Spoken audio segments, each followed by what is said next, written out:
Hello everyone, Stefan here. I'll go over my round 2 game from the Split Open. So after losing in round 1 to an international master, which a game which I covered in the previous video, I got paired against a much weaker opponent than me, about 350 points, and that's that's what you get in the Swiss rating system. You basically play one strong opponent or one stronger opponent and then one weaker opponent, and then you do that until you either lose against a weaker one or you defeat a stronger one or you draw. And there's a fun story about this game. We actually had a double round on day 2 of the tournament, so round 2 was played and at 10 o'clock in the morning, round 3 was to be played in the afternoon. And I was in Split, in the center of Split, and you have to take the bus or walk to the outskirts of the town, and the bus ride is about half an hour, and since it's the busy season, it's the summer, there was a lot of tourists.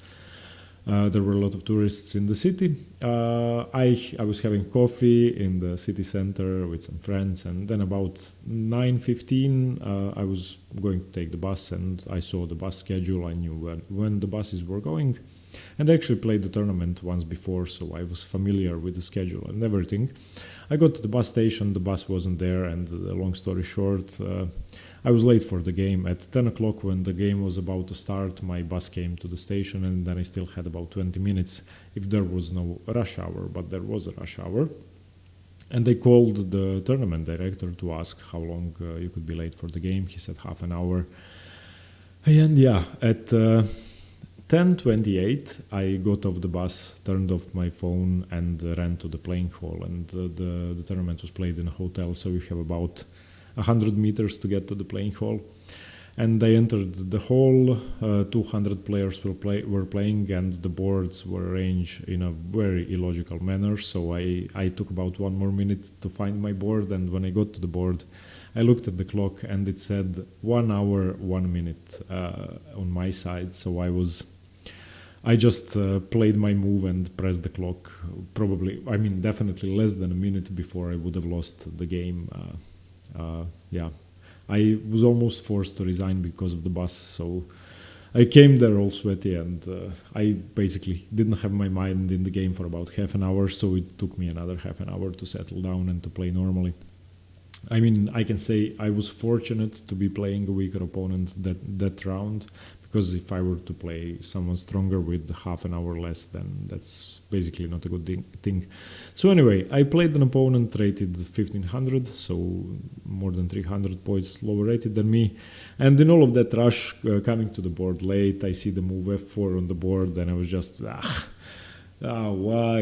Because, okay, I know how to play against the Dutch or the bird opening, which is when you play it with the white pieces, but I really had nothing prepared, and I didn't look at these positions for about a year now. So I decided to play what I normally play and try to get a fighting position. So d5, which is the most common move, knight f3, knight f6, g3.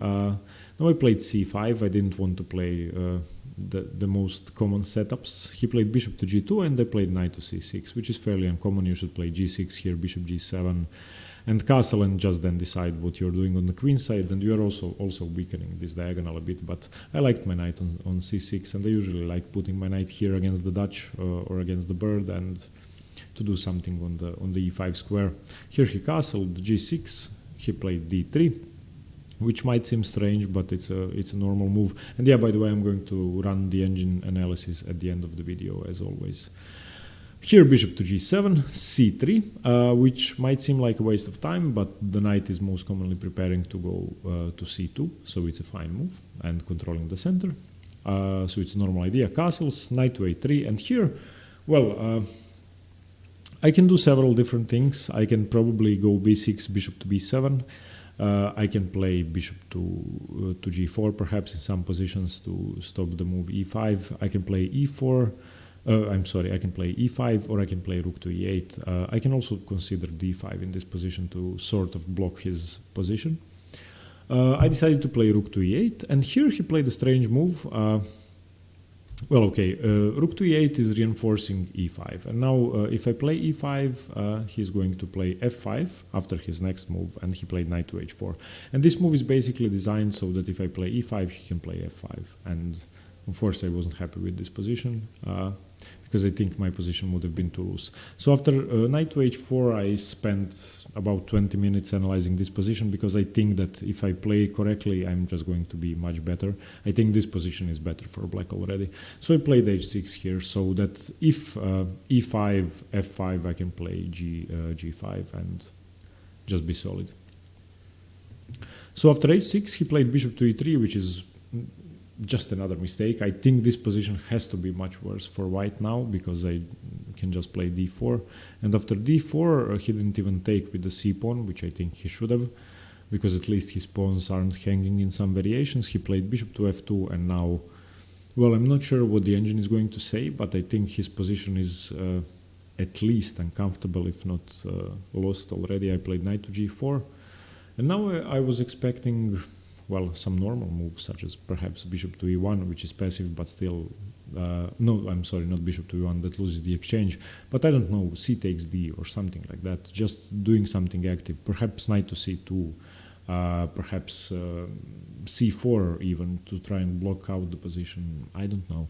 But he played h3, and now after h3 I can simply win a pawn, and I took on f2, knight takes f2, rook takes f2, and now d takes c3, and I'm winning a pawn.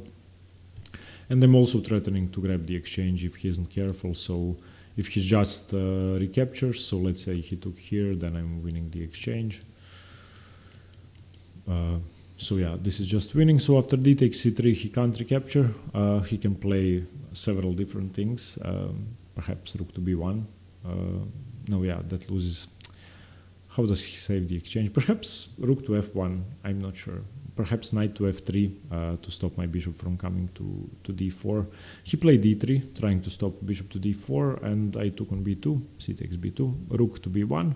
And here I can play knight to b5, trying to put pressure on the a2 pawn and on the d3 pawn, but decided to play bishop to e6 to keep this knight here. I didn't want to sacrifice my b pawn. I didn't think that was as good. So let's say rook b1, knight here. Yeah, I didn't want to keep this pawn loose in some positions, so I played bishop to e6, basically with the same threat, and trying to exchange the knight on a3, which I thought was better than my bishop controlling c4. So knight c4, bishop takes c4, d takes c4, and now I think I'm great if I exchange the queens, but I want to keep winning chances. Well, I do have an extra pawn and a better position, but I didn't want to exchange the queens, so queen to c7. And here he surprised me. He gave up his best piece, needlessly, I would say. Bishop takes c6, queen takes c6, and now he played knight to f3.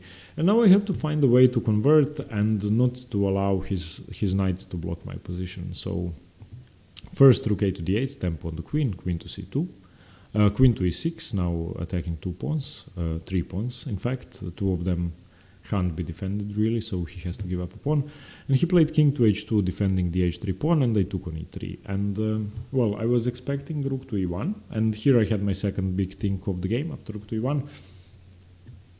Because I can play queen to d3, I can play queen to d3 or queen to c3. And after queen to c3, I'm also attacking the e1 rook, so that's why I chose queen to c3.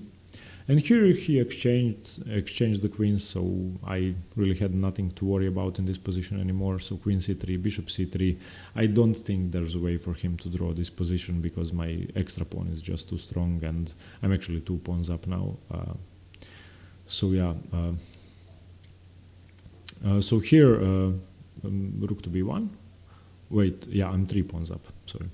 Rook to b1. Here I played f6. So I wanted to prevent the knight from coming to e5 in all possible variations. I didn't want to give up my bishop. I didn't want to chase the knight away, because then my g6 pawn is hanging. So it just seemed simpler to play f6. Now he can of course still go to e1, but I think it's okay. So rook to e2 in this position, king to f7, which is probably, which I probably didn't have to play. My pawn is defended anyway, but I just wanted to keep the position secure.